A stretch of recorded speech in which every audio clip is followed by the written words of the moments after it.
आपने पूजन किया, कैसा रहा भगवान प्रभु राम का स्वरूप मंदिर? राम जी बहुत सुंदर है। राम जी का दिव्य दर्शन हुआ। और राम जी पहली बार जब पहले आए थे तब रामलला का दर्शन हुआ। इस बार आए तो राम जी के साथ सीता मैया का भी दर्शन हुआ। ऊपर वाले फ्लोर में भगवान राम माँ भगवती जानकी के साथ विराजे हैं।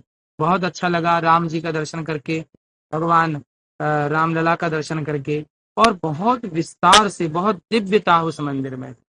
मुझे लगता है कि जैसे पहले उस जमाने में जो मंदिर बनाया गया था, इतिहास मिलता है कि सबसे जब मंदिर तोड़ा गया उसके बाद जो मंदिर का निर्माण कराया गया, तो वो हमारे उज्जैन के एक राजा हुए हैं, उनकी मैंने हिस्ट्री पढ़ी थी। और भी तमाम राजा हुए हैं जिनका आपने देखा होगा कि हम लोग जब लिखते हैं ना कि संबद, विक्रम संबद, विक्रमादित्य, राजा विक्रमादित्य के द्वारा भी मंदिर का निर्माण कराया गया था, जहां तक मेरी जानकारी है। शायद जी कंफर्म आप करिए जी। के द्वारा जो मंदिर का निर्माण हुआ होगा। मुझे लगता है उस जमाने की उस भव्यता के मंदिर का निर्माण, आज की भव्यता मुझे लगती है आज का भव्य मंदिर है। और ज्यादा भव्यता इसमें वर्तमान अ, बनाने वाले कारीगरों ने, इंजीनियरों ने, आर्किटेक्टों ने खूब मेहनत की और बहुत अच्छा बेजोड़ मंदिर बनाया है। क्या गजब! जब पूरा तैयार हो जाए, अभी तो काम चल ही रहा है, जब पूरा तैयार होगा। अभी मैं जब पहली बार आया था तब मुझे यहाँ बहुत सारी चीजों का निर्माण नहीं दिखा था। इस बार आया तो बहुत सारी चीजों का निर्माण दिखा। अब तीसरी बार जब मैं आऊंगा शायद पूरा निर्माण हो चुका होगा, तब भव्यता पूरी उभर के आएगी और दिव्य है। मुझे लगता है कि देवता भी ऐसे दिव्य मंदिर का, ऐसी भूमि का दर्शन करने तो आते ही हैं, लेकिन वो देवता भी आके खुश हो जाएंगे, वाह दिव्य मंदिर में हमारे रामलला बैठे हैं।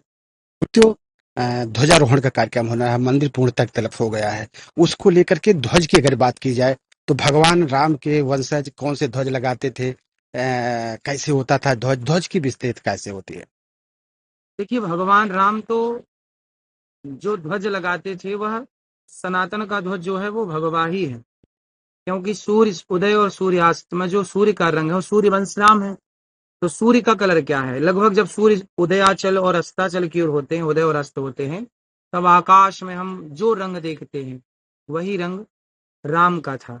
यहाँ तक कि जब रामानंद सागर जी ने रामायण बनाई, उसमें जब राम जी की सेना चली तो वह सेना जो झंडा लेके चली वह झंडा भी भगवा ही था। जी तो जी। कहने का अर्थ ये है कि राम जी का ध्वज भगवा ही है।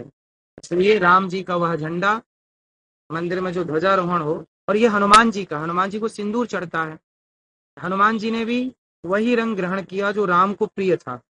और राम जी का वह रंग हनुमान जी ने लिया।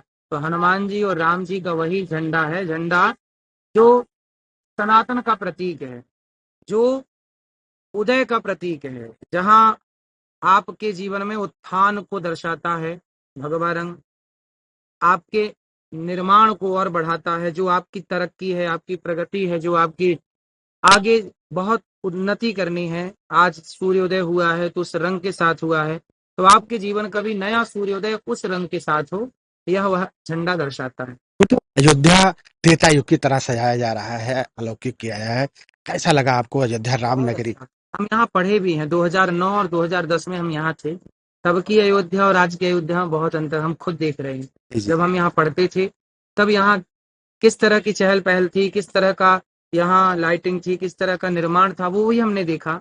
और आज 2025 में जब खड़े हैं तब भी हम देख रहे हैं कि जमीन आसमान का अंतर है। बहुत तरक्की की है अयोध्या ने और बहुत मेहनत की है सरकार ने इसे इतना सुंदर बनाने में। इसलिए आप सबका योगदान, राम के चरणों में आप सदा समर्पित रहें। हम राम के देश में रहते हैं। कहते हैं जिस देश में राम राज्य हो वही देश देश है।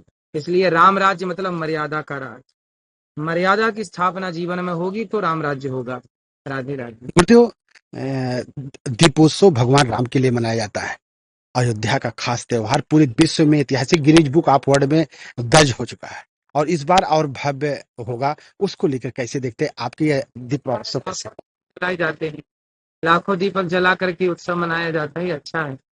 हर भक्त के नाम का एक दीपक हो, अर्थात हर भक्त की एक भावना है ना कि हमारा भी एक दीपक वहां जले राम के चरणों में। इस भाव से लोग दीप प्रज्वलित करते हैं। और देखो, कार्तिक के माह में दीप दान करने की बड़ी महिमा है। सनातन में दीप दान की बड़ी महिमा है।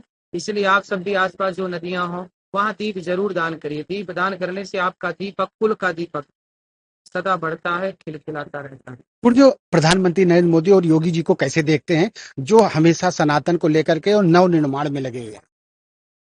दोनों ही अपनी अपनी जगह परफेक्ट। प्रधानमंत्री जी का भी कोई तोड़ नहीं है, बेजोड़ है। और योगी जी का भी कोई तोड़ नहीं है, बेजोड़। और बहुत ऐसे डिसीजन लेने वाले प्रधानमंत्री, मुख्यमंत्री इस देश को चाहिए।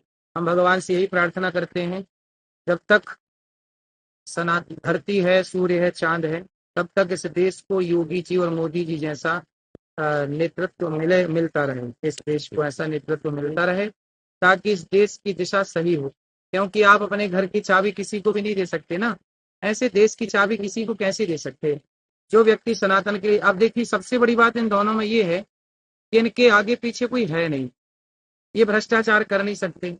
ये किसको जोड़ के देंगे, किसको बांट के जाएंगे? बेटा है नहीं, परिवार है नहीं। इसलिए राजा ऐसा ही हो जिसके आगे पीछे कोई ना हो, क्योंकि यदि बेटे वाला राजा बन गया तो वो अपने बेटे की जेब भरने में लग जाएगा। इसलिए देश की तरक्की किसी से हो सकती है तो योगी जी, मोदी जी से ही हो सकती है, क्योंकि इनके आगे पीछे कोई नहीं। राष्ट्र के सिवा, देश के सिवा इनका कोई नहीं है। ऐसा ही नेता चाहिए, ऐसा ही शासक चाहिए। भगवान से हम यही प्रार्थना करते हैं कि ऐसे शासक इस देश में बने रहें और सदा ऐसे शासकों का ही इस देश में शासन चलता रहे।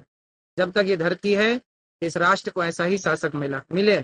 यदि शासक गलत आ गया तो सोचिए, भारत को बेचते कौन देखेगा? कल को भारत को अमेरिका के नाम लिखा है कि आज से भारत अमेरिका का, कौन देखने जाएगा? पूरा भारत ही बेच दे। यदि गलत नेतृत्व में चला गया, गलत हाथों में चला गया, तो कोई भारत भी तो बेच सकता है।